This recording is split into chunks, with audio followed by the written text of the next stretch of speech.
Let the last of you find somewhere where you can peep through and be able to see and hear Jan.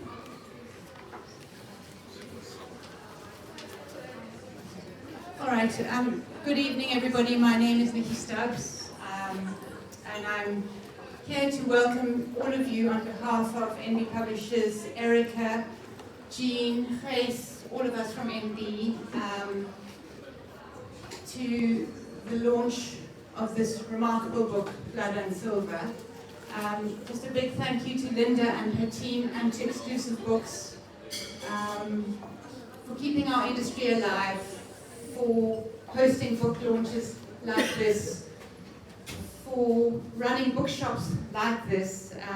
This is my local bookshop and it is home for me and my children. So thank you very, very much for doing what you do for books and for the industry.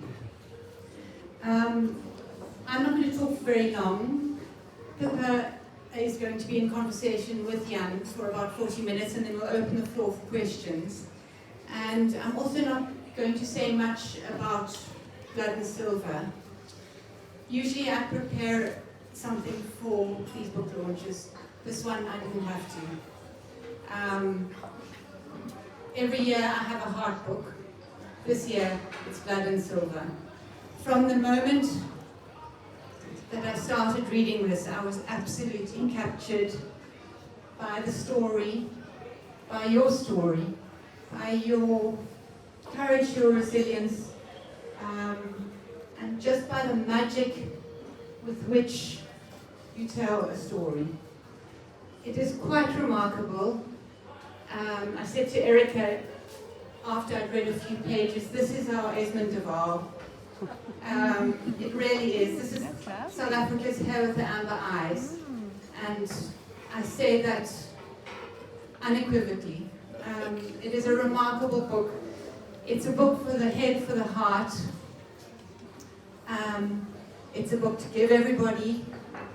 It's a book that you'll all reread. I have reread it a couple of times. Congratulations and thank you, Jan, for writing.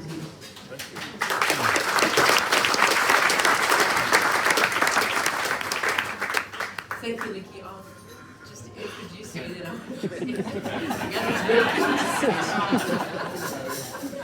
I think I know many of you probably haven't had a chance to read the book yet, but I have, and I completely endorse what has been said about it. It is a remarkable book, and we'll go into detail later. But Jan needs no introduction to most of you. He was a professor of environmental law at UCT.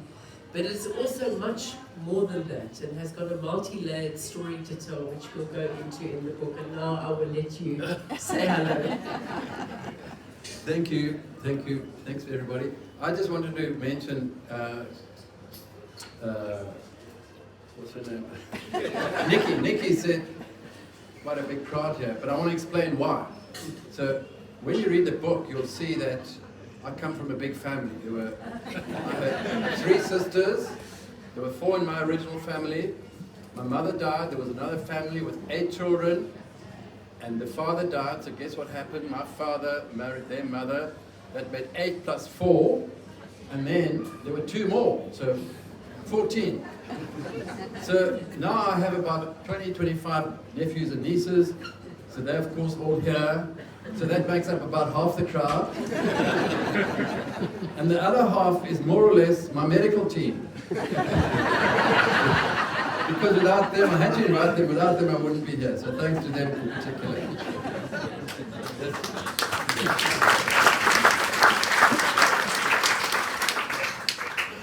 Thank you, Jan, and thank you very much for asking me to do this. It's a great honor, and I think that this book is really makes a remarkable contribution. And what I thought we'd do is just for the 40 minutes we've got to just chat about some of the issues that come up in the book and some of the stories, because it's really a multi-layered story. It's a story, a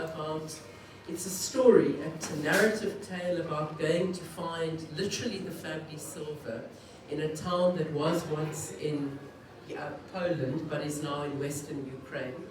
But it's more than that. It's about a discovery of self, and it's about also the struggles of people who are ill with diseases that have stigma and the battle not to be marginalized.